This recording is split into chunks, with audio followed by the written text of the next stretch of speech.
Ever felt your whole world shatter in just one sentence? That's what happened to me when I heard my wife's words through our bedroom door. If I could do it all over again, I'd choose you. But she wasn't talking to me. She was talking to Henry, her college sweetheart. Those words destroyed everything I believed about our marriage, our family, and our love. I thought I had it all: a beautiful wife, an adorable daughter, and a perfect life I'd built with my own hands. But sometimes the perfect picture hides the darkest truths. When I confronted her, my wife didn't even try to deny it. Instead, she turned it around on me, making me question if I was overreacting. But for the first time in our marriage, I didn't back down. I didn't try to keep the peace. This is a story about betrayal, about the choices we make, and about finding the strength to walk away from a love that was never real. It's about discovering that sometimes the hardest person to love is the one who claims to love you the most. Stay with me as I share how I rebuilt my life from the ashes of betrayal, found true love, and learned that sometimes losing everything is the only way to find what you really deserve. If this story touches your heart or reminds you of someone you know, make sure to hit that like button and share it with others who might need to hear it. Subscribe to join our community where we share real stories about love, loss, and finding happiness again. Your support helps us bring more stories like this to light. From the moment I heard those words through our bedroom door, I knew our marriage was over. My wife Alice's voice, soft and wistful, carried clearly as she spoke to Henry. If I could do it all over again, I'd choose you. The words struck like physical blows, each syllable shattering the carefully constructed reality I'd built around our family. When I confronted her, the panic in her eyes told its own story. "Why are you making such a big deal out of something so small?" she asked, her voice rising defensively. For the first time in our marriage, I didn't try to smooth things over. Instead, I spoke the words that had been building in my throat. I want a divorce. The shock on Alice's face was almost comical. She had grown so accustomed to my constant compromises, my endless efforts to keep the peace. Behind her, our daughter Daisy peered around the doorframe, her eyes carrying a coldness that cut deeper than any knife. When had my little girl started looking at me like a stranger? "Don't you care about Daisy anymore?" Alice's question hung in the air between us. If only she knew how much it hurt to hear those words. Daisy had been my world, my everything. But love, even the deepest, most selfless kind, can't survive forever without reciprocation. It withers like a plant without water, leaving behind only dried husks of what once was. I laid out my terms with a calmness that surprised even me. No custody battle, regular child support. The house would be theirs. I would simply disappear. As I spoke, I watched Alice's face transition from disbelief to confusion to a dawning realization. "Alex, what's gotten into you? Is this because of Henry?" Her question transported me back to yesterday, a rare holiday I had spent cooking their favorite meals, sweat dripping down my back despite the air conditioning. I had poured my heart into every dish, only to overhear that phone call. The irony wasn't lost on me. Henry, her college sweetheart, the one who had chosen ambition over love, leaving her behind for bigger dreams in another city. Their epic love story had ended with his declaration that he'd have plenty of people who want me. Then I came along, falling hard and fast for Alice. She had been the one to propose marriage, and soon after, we had Daisy. But now, standing in our living room, watching my wife's trembling fingers and our daughter's distant gaze, I finally understood. Sometimes loving someone means knowing when to let go. "Do you love me?" I had asked her once, long ago. Now I didn't need to ask anymore. I already knew the answer. The memory of our engagement day flooded back, that windy afternoon when I'd asked if she loved me. She'd deflected with her own question. "Why? Do you not want to marry me?" The breeze had played over the years. Alice had been tight-lipped about her past, a book closed to me. Everything I knew about her history came secondhand through her mother, Mrs. Smith. So when I heard her speaking Henry's name through the door, it took me a moment to place it. But then her words cut through the air like glass. "Henry, you don't have to apologize. We both made mistakes back then. Thank you for taking Daisy and me to the aquarium yesterday. She really likes you. If I had another chance, maybe I would have chosen you." Time seemed to freeze as I stood there, my raised hands suspended in the air, lungs refusing to work. When Alice opened the door and saw me, her expression flickered for just a heartbeat before steadying. I managed to force out a smile that felt like a grimace. "Dinner's ready. I'll get Daisy." The walk to our daughter's room felt like miles, but Alice's voice stopped me before I could escape. "Alex!" I couldn't bring myself to face her. When she couldn't explain what I'd overheard, I let the silence speak for itself. Dinner was an exercise in quiet desperation. The food I'd spent hours preparing might as well have been ash in my mouth. Alice's attempt at normalcy, serving me extra portions, asking about my thoughts, only highlighted how abnormal everything had become. The tender braised pork ribs, usually my pride and joy, tasted of nothing but betrayal. That evening, as I went through the motions of our bedtime routine with Daisy, she caught me off guard with her innocent questions about Cinderella. "Daddy, why did the prince look for Cinderella?" The familiar fairy tale suddenly felt like a mockery of my own situation. My response about love, "Just like Daddy loves Mommy," rang hollow in my ears, each word a fresh wound. But it was Daisy's next words that truly shattered me. "Then, Daddy, let Mommy be with Uncle Henry."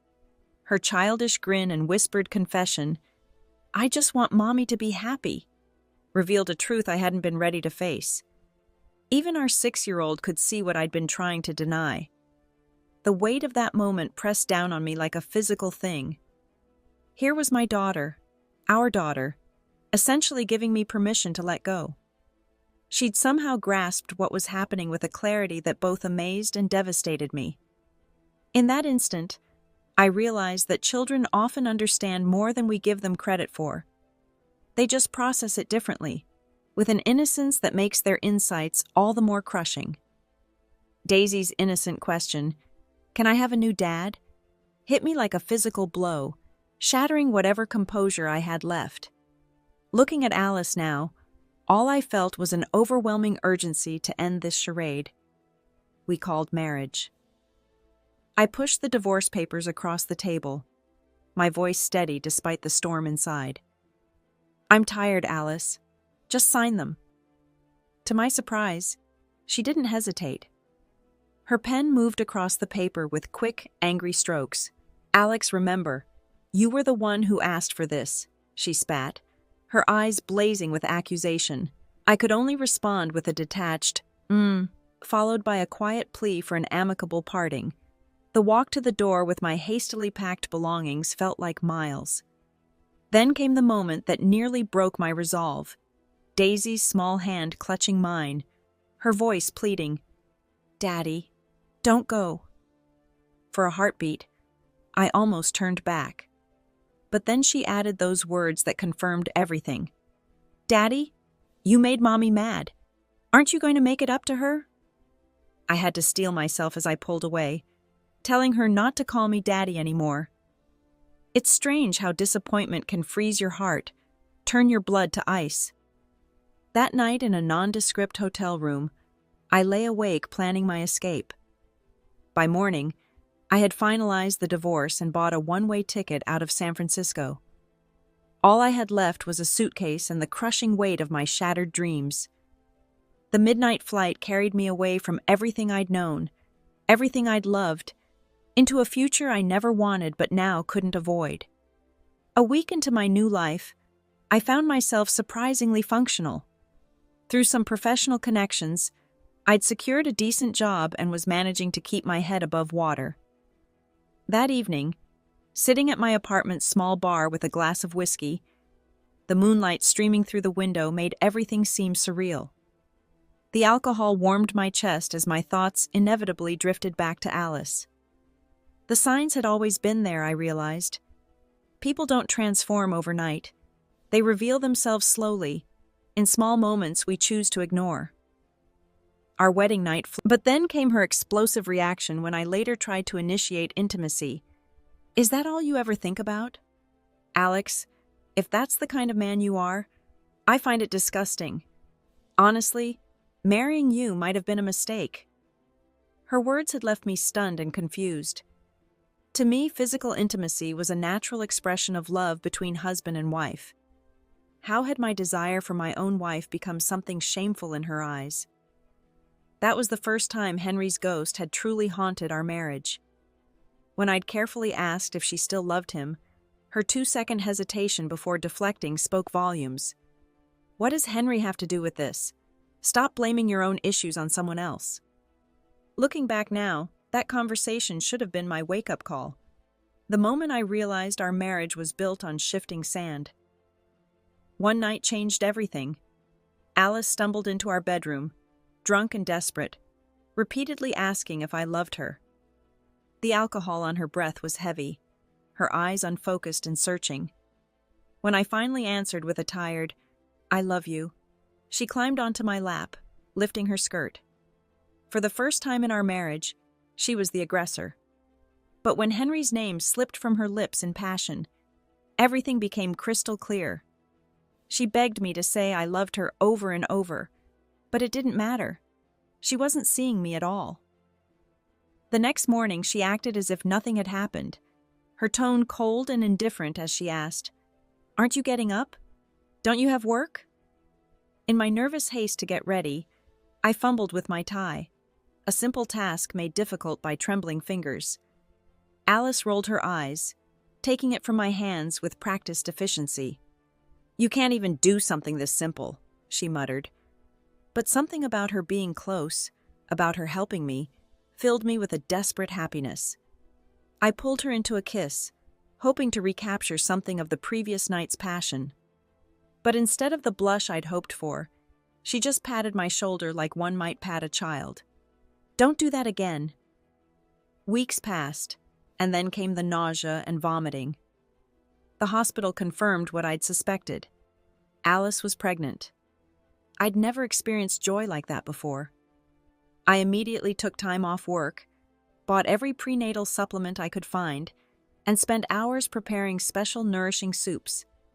I threw myself into creating the perfect environment for my growing family, blind to the storm brewing behind Alice's quiet demeanor. That evening, as I proudly set out an elaborate meal I'd prepared, Alice sat at the table, absently stroking her stomach, lost in thought.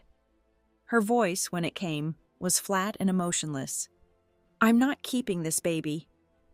The words hit me like physical blows, leaving me frozen in place, unable to process what I'd just heard. "What did you just say?" I managed to force out, desperately hoping I'd misheard. But Alice's response was clear and emotionless. I said, "I'm not keeping this baby." When I demanded to know why, her answer was infuriatingly vague. "It's just not the right time."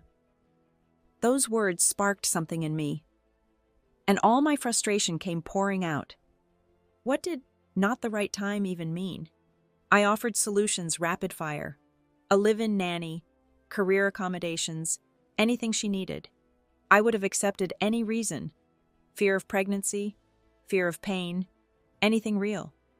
If you're worried about managing, about your career, about the pain, we can work through all of that, I pleaded, my voice rising with desperation. "I'll do anything to make this easier for you. Just tell me what you need." But looking at her face, I knew none of my solutions mattered. This wasn't about practical concerns or fears. This was about something, or someone, else entirely. The real reason hung unspoken between us, as heavy as a storm cloud. The child she didn't want wasn't the issue. It was whose child it was.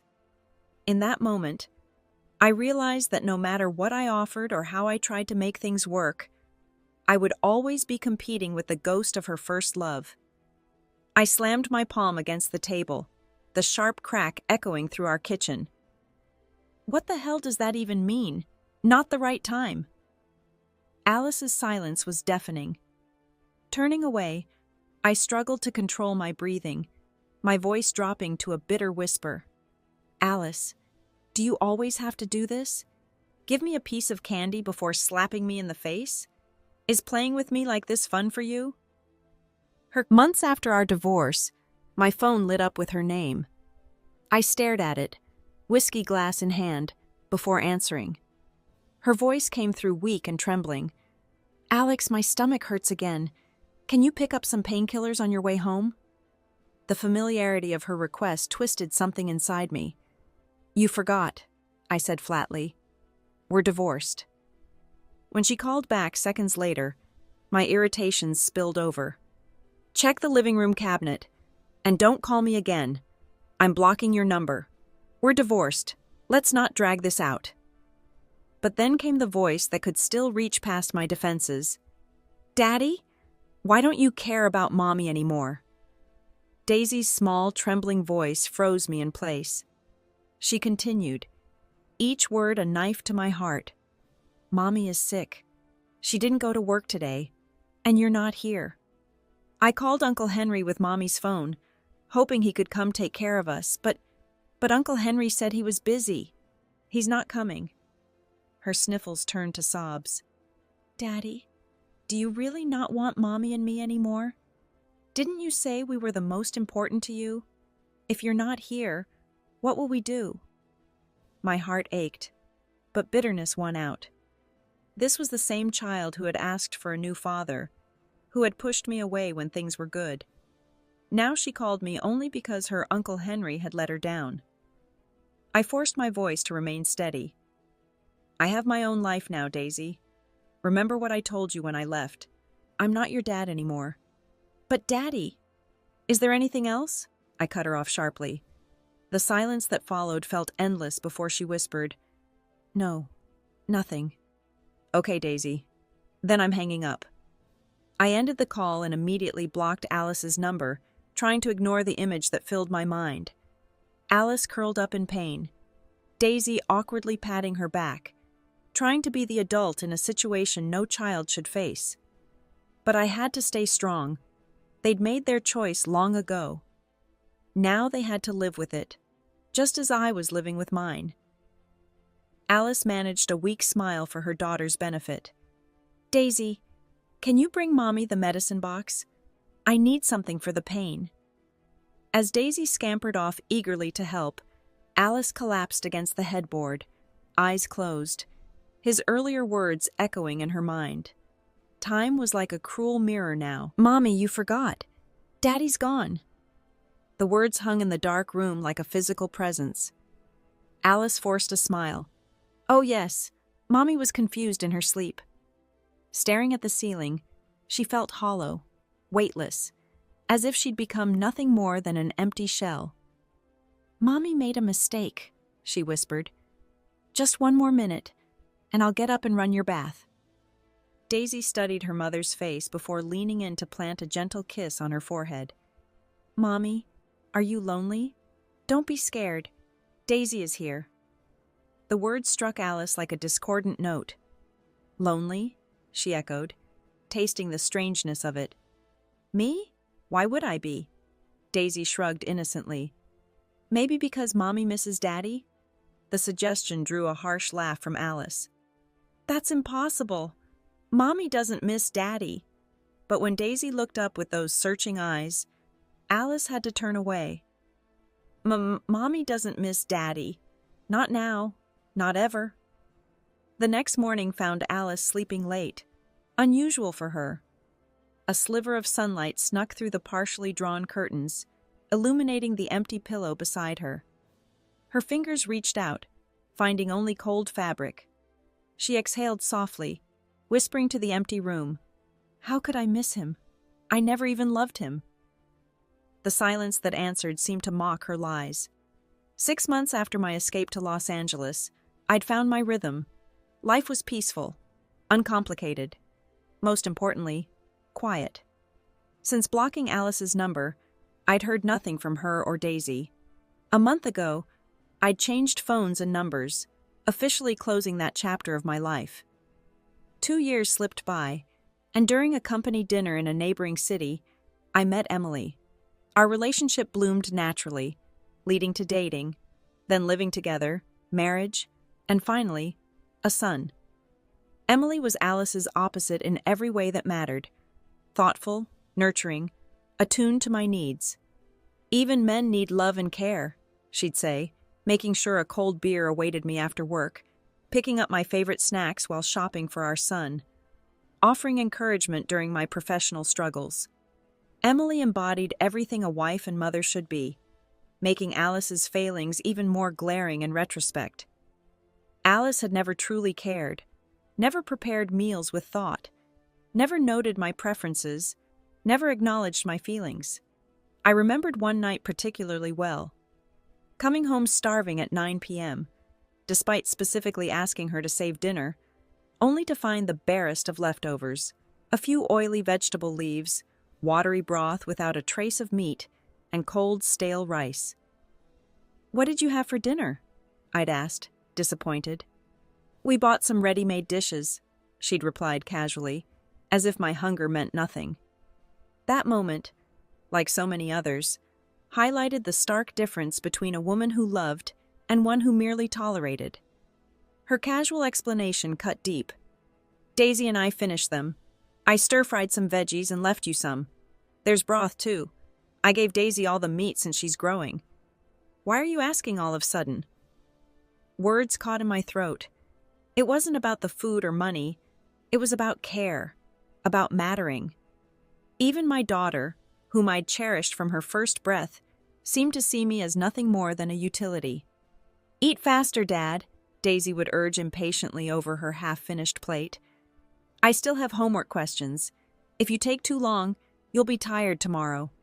When I suggested asking her mother instead, her response was telling. "Mom said she's already busy enough taking care of me and cooking. She told me not to bother her." The unfairness stung. Wasn't I busy too? Wasn't I also a parent? I'd thought I was a good father. I'd poured everything into Daisy, celebrated when Daddy was her first word instead of Mommy. But as she grew, she and Alice became a united front, reducing me to a servant in my own home, always being ordered around, used, expected to serve without question. Then Emily entered my life, filling the void Alice left behind. Emily glanced at me, understanding dawning in her eyes. She knew everything about Alice. I'd told her one night long ago, pouring out years of longing hope and crushing disappointment. Even without having seen Alice before, Emily recognized her instantly. The way Alice looked at Emily was pure condescension, masked with a practiced, artificial smile. The tension in the air crackled as the stranger stepped forward with a practiced smile. "Oh, you probably don't know who I am, do you?" She gestured to herself, then to the young girl beside her. "I'm Alice, and this is my daughter, Daisy. Yes, Alex's child. I'm his ex-wife." The words hung heavy in the air like storm clouds. Emily's response was remarkably composed, her voice steady. "I know about you," Alex told me. The revelation seemed to catch Alice off guard, her carefully crafted smile faltering for just a moment. Her face darkened, and I quickly stepped between them, my protective instincts kicking in. "How did you find me?" I demanded, my voice sharper than intended. Alice's eyes narrowed, studying me with a mix of familiarity and something else, perhaps resentment. "After all these years, that's the first thing you have to say to me?" She adjusted Daisy's clothes with deliberate slowness. A mother's gesture turned into a power play. Daisy looked up at me then, her eyes holding a maturity that hadn't been there when I last saw her. "We haven't seen each other for several years. Dad, you must have missed me a lot, right?"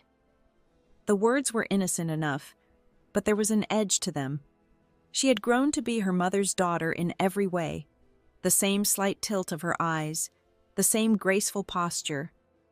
It felt like a silent challenge, a reminder that they had flourished without me. Time seemed to fold in on itself as I looked at her. This poised young girl was once my tiny baby, so small I'd been afraid she'd break in my arms. Memories flooded back, the sleepless nights, the first smile, the wobbly steps. Every milestone had been etched into my heart. Her transition from milk to solid food, her first tentative steps replacing the stroller rides. The most precious memories were the daily rituals we'd shared. Every morning, she'd struggle with my heavy briefcase, insisting on helping me to the door. "Be careful on the road, Daddy," she'd say with such endearing seriousness. And every evening, no matter how late, she'd be waiting, her face lighting up with pure joy. "Welcome home, Daddy." The contrast between those sweet memories and the guarded young girl standing before me now made my heart ache. Those dinner times used to be so precious.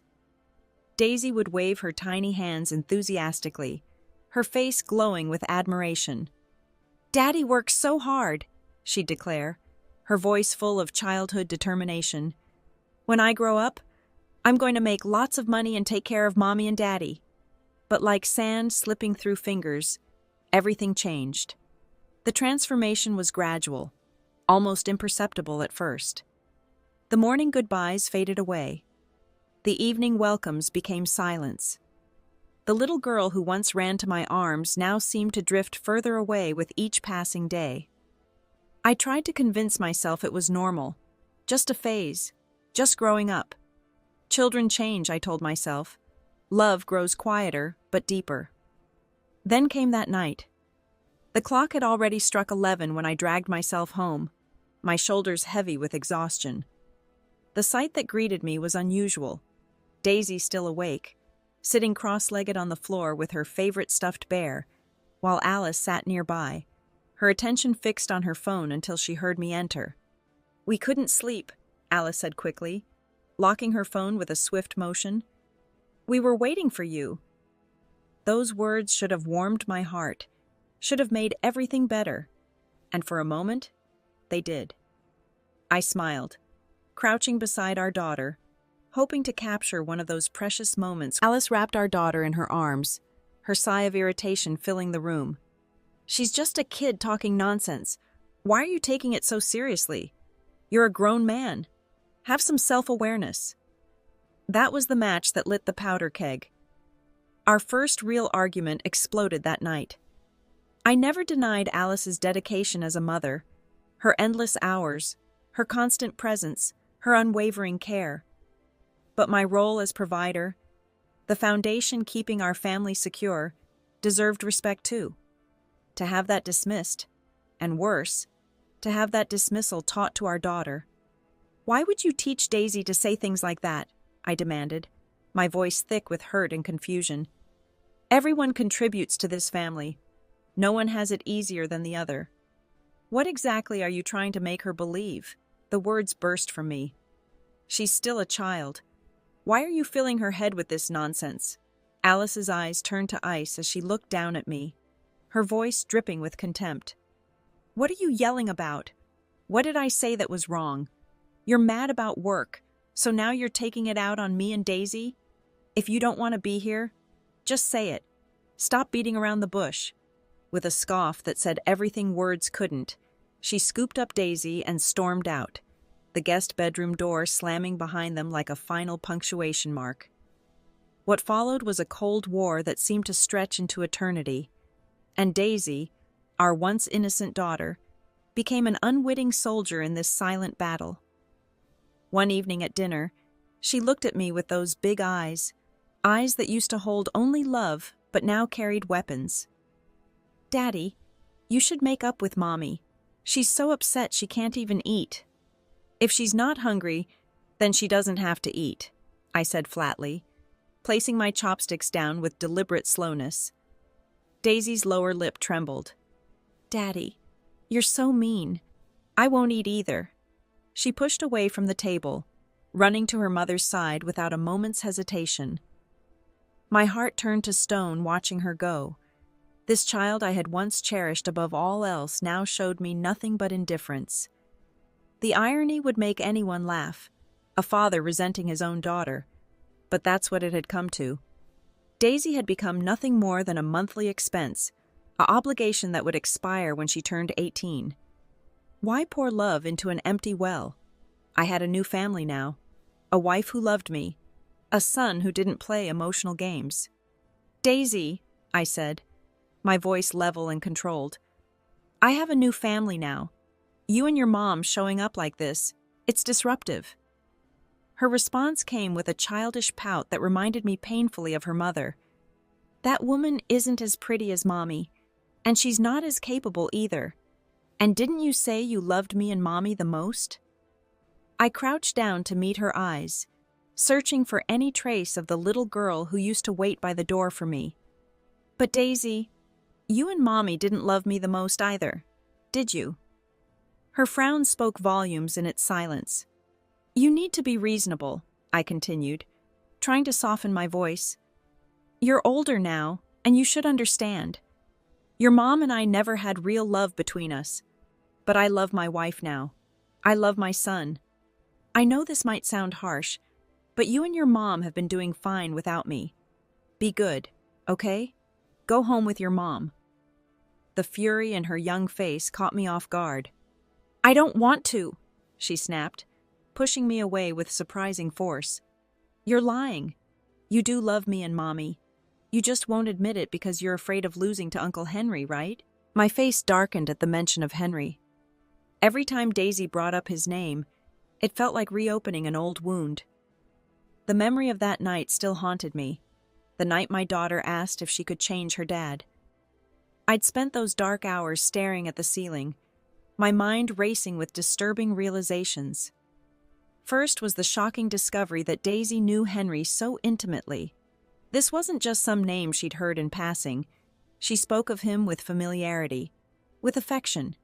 Had Alice been meeting him while we were still together, taking our daughter along to their secret rendezvous?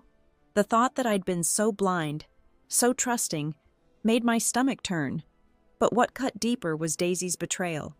She'd never once questioned her mother's infidelity. Instead, she'd sized up Henry and me like items in a store, deciding he was the superior model. Yet here was the bitter irony. If Henry was such a perfect father figure, why were they standing in my living room instead of his? The answer was painfully obvious. Henry didn't want someone else's ready-made family. And now Alice, desperate and afraid, was trying to cash in her backup plan. I was just their safety net, their plan B. The realization made my blood boil, and I was about to unleash years of pent-up anger when a piercing wail cut through the tension. My son's cries filled the room, his tiny lungs working at full capacity. "It's time to feed him," Emily said, her voice trembling slightly but controlled. "I'll take him to the room. You talk things through with Miss Alice." Even in her obvious distress, Emily maintained her composure, showing me trust I wasn't sure I deserved. The contrast between her and Alice couldn't have been clearer. I nodded, pulling Emily into a protective embrace. "I'll take care of this." But before Emily could reach our son, Daisy suddenly lunged forward. Her small hands gripped the edge of the bassinet, and with a strength born of anger she shoved it violently. "Shut up! You're so annoying!" The bassinet rocked dangerously, transforming my son's cries into terrified screams. Emily moved with maternal instinct, pushing Daisy aside and snatching our baby to safety. But Daisy's reaction chilled me to the bone. Not a hint of remorse crossed her face. "He's too loud. I was just warning him," she said with a dismissive shrug. "What's the big deal? You're an adult. Why are you making a fuss over a kid?" The moment froze in time as rage consumed me. Without warning, I grabbed Daisy and struck her across both cheeks. The sound echoed through the room like a thunderclap. "I apologize, Emily," I said, my voice eerily calm despite the storm inside me. Daisy stood there, stunned into silence for the first time in her life. Her lips quivered, tears filling her eyes, but no words came. Alice lunged forward like a mother bear shielding her cub. "How dare you hit her? She's just a child. She's your daughter." The words barely left her mouth before my hand struck her face with equal force. "Look at what you've turned her into," I snarled. "She's ruined." The room fell deathly quiet. Even Emily, standing beside me, seemed shocked by my outburst. Alice touched her reddening cheek with trembling fingers, disbelief written across her face. You hit." Alice adjusted her collar, a faint smile playing on her lips despite the red mark on her cheek. "Who said he doesn't want us anymore?" Daisy's face scrunched in confusion. "What do you mean? Dad said all those awful things. He probably hates us now. There's no way he's coming back with us." A calculating gleam entered Alice's eyes. "And why do you think he hates us?" "Because," Daisy hesitated, clearly struggling. "Because we showed up at his house without warning? Because he felt harassed?" Alice shook her head immediately. "No, I've known your father for years. That's not why he was angry." "Then why?" "He was angry about what I said to your Uncle Henry, and about you telling him you wanted to change your father." Alice's voice was smooth as silk as Daisy's mouth fell open in silent realization. "In other words," she continued with practiced confidence, "he's just throwing a tantrum." "A tantrum?" Alice's smirk held years of calculated patience. "Yes, he spent years giving us everything, and in the end, he felt betrayed. That's why he's acting out, why he divorced me, why he left us, why he ran off to marry someone else and have another child. He's not really happy. He's just trying to convince himself that he is." Daisy's face scrunched in confusion. "I don't get it." Alice crouched down to her level, her voice dropping to a conspiratorial whisper. "Your dad thinks we don't love him. So he picked the first woman he could find, married her, and pretended to move on. But deep down..." She paused for effect. "He's still empty. And what happens?" she continued, her words like honey-coated poison. "If we tell him we were wrong, that we miss him, that we need him, that we still love him?" Daisy scratched her head. "Then what?" A knowing chuckle escaped Alice's lips. "Do you really think he'd be able to turn away from the family he spent years with, just to stay with some woman he barely knows?" She straightened up, tossing her hair back with triumphant confidence. "Let's find out." The next day, my friend Carl brought news of Alice and Daisy's whereabouts. His tongue clicked in disapproval. "Man, your ex-wife is relentless. She just won't let go. If she cared this much, where was she back then?" He shook his head. "Heard from a classmate last night. His friend's wife knows Alice. Apparently, Henry got back together with his ex recently. Alice has no one to rely on, so she thought of you." "So, what's the plan?" Carl pressed. "You're not just going to ignore this, are you? If they keep harassing you, it's going to be a real headache." "Of course not," I scoffed. "Send me their address. I'll go talk to them myself." Carl's frown deepened. "You're going to them?" "Yeah. Better than waiting for them to show up at my house again. If I go to them first, I can end this on my terms. And if they try anything, I'll call the cops. I'm not letting them disrupt my family again." After a moment's consideration, Carl nodded. "Fair enough. Hold on. I'll send it to you." My phone buzzed moments later with the location. I stared at the map, steeling myself for what was to come. After breakfast, I followed the pinned address to their temporary residence. Each step felt heavy with purpose. When I knocked, Daisy opened the door. Her eyes widened. "Dad, why are you here?" Alice materialized behind her almost instantly. Surprise flashed across her face before being replaced by a practiced smile as she stepped aside. "Come in." "I was too impulsive yesterday," Alice said, sliding a cup of coffee across the table. Her voice carried practiced remorse. "I'm sorry. I just wanted you to come back to Daisy and me." She drew a deliberate breath. her voice dropping to a whisper. Alex, do you know how much I've missed you all these years? I set the untouched coffee down with a dull thud. Cut the crap. I'm not here to reminisce. Alice's smile froze on her face as I continued coldly. I want to know why you're still in LA. If you're just here for a trip, I don't care. But if you're planning on showing up at my house again, let me be very clear. I will make sure you regret it. She faltered momentarily before forcing out a bitter laugh. Do you have to be so harsh? Her voice was barely above a whisper. We mean no harm. Alice's frown carried a hint of calculation. You're not even leaving room for negotiation, are you? She studied me like a chess player analyzing their opponent. But tell me this, Alex. If you really hated me, if you really didn't care, why did you come all the way here? You can say whatever you want, but I don't believe you feel nothing for me. You can't just erase all these years we spent together. I dragged a hand down my face, exhaustion seeping into my bones. Don't you understand? But Alice wasn't finished. She grabbed my arm, her fingers digging in with desperate intensity. Alex, let's go back to how things were, please. Life without you has been unbearable. For me and for Daisy. I know I was wrong before, but I get it now. The person I love has always been you. Daisy and I need you. I need you. Her words tumbled out in a practiced rush.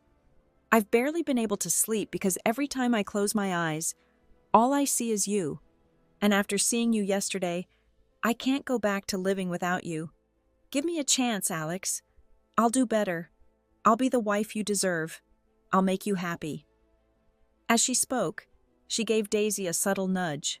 Right on cue, Daisy's eyes filled with tears. Daddy, she sniffled, her performance perfect. I miss you too. You used to love me the most, remember? You wouldn't want me to be sad, right? Please, Daddy, come back. I promise I'll be good. I'll be your little girl again. I let out a slow breath, watching their coordinated performance unfold. You'll love me and only me? I repeated, my voice dripping with contempt. The fluorescent lights cast harsh shadows across Alice's face as her eyes lit up with what she thought was victory. She reminded me of a cat that had cornered its prey. Yes, she nodded eagerly, her perfectly manicured nails digging into my arm. Only you, just you. I watched as Alice and Daisy exchanged quick glances, their faces showing a hint of satisfaction. They really thought they had won. I could see Alice's fingers trembling with anticipation as she waited for me to hold her hand, probably already imagining our perfect little family reunion. Instead, I slowly peeled her fingers off my arm, one by one, like removing something unpleasant. The sound of my sleeve rustling as I smoothed out the wrinkles felt deafening in the tense silence. What makes you think, I sneered, your love is worth anything to me? The shock on Alice's face was almost comical. Her carefully applied makeup couldn't hide how pale she'd become. Mom, Daisy whispered, confusion evident in her young voice. This isn't what you said would happen. Panic flashed across Alice's features. No, this isn't right. She forced a smile that looked more like a grimace. You're joking, aren't you, Alex? Her hand shot out to grab my arm again, desperate for connection. Did you not hear me properly? Her voice grew higher with each word. Let me say it again. Daisy and I have always loved you. We were just bad at showing it. That's all. But that won't happen anymore. I'll be the one to run toward you now. Only you. I'll never leave again. The desperation in her voice made my skin crawl. I cut her off, my tone as sharp as a knife. Let me make this crystal clear, I said, stepping closer, my voice barely above a whisper. Since you insist on humiliating yourself, I'll spell it out. You're nothing to me. Less than nothing. Do you understand? Stop wasting my time. I straightened up, adjusting my watch. Whether you really love me or not doesn't matter. My only concern is keeping you away from me and my family. Show up again, and I'm calling the police. Alice shook her head frantically. her perfectly styled hair coming undone. "No, this isn't right." She lunged for my sleeve, voice breaking. "Look at me, Alex. I'm Alice, not Emily. You're confused. I know you want to leave her. You just don't know how to say it, right?" The mention of Emily's name made my blood boil. I yanked my arm away, shooting her a glare that could freeze hell. "Don't make me say something even uglier in front of the kid." Alice's confident facade crumbled like a house of cards. She stood there, mouth opening and closing, no words coming out. Beside her, Daisy tugged at her mother's designer jacket, uncertainty written all over her young face. "Mom?" "Let's get back together, for her sake." Alice's voice wavered, a far cry from the woman who once laughed at others' misfortunes. Now here she was, playing the victim card she used to mock. Carl's words echoed in my mind. Pathetic. Where was all this devotion when our marriage was crumbling, when she chose to destroy everything we had? I wouldn't, accept a reconciliation built on the ashes of betrayal. This wasn't guilt driving her actions, it was pure manipulation. "Alice, you're disgusting." The words fell like ice between us. Her eyes widened as she stumbled backward, the perfect mask finally cracking. "Mom, say something," Daisy whimpered, tugging at her mother's sleeve. Maybe it was Daisy's pleading, or perhaps the sheer panic of losing control, but something in Alice snapped. She grabbed Daisy's arm with savage force and thrust her toward me. "Look at her!" she screamed, her composure shattering completely. "She's your daughter, your first child. Are you really going to abandon her like this?" Daisy flinched, her lower lip quivering. Alice ignored her daughter's distress, digging her manicured nails deeper into Daisy's soft flesh until angry red marks appeared.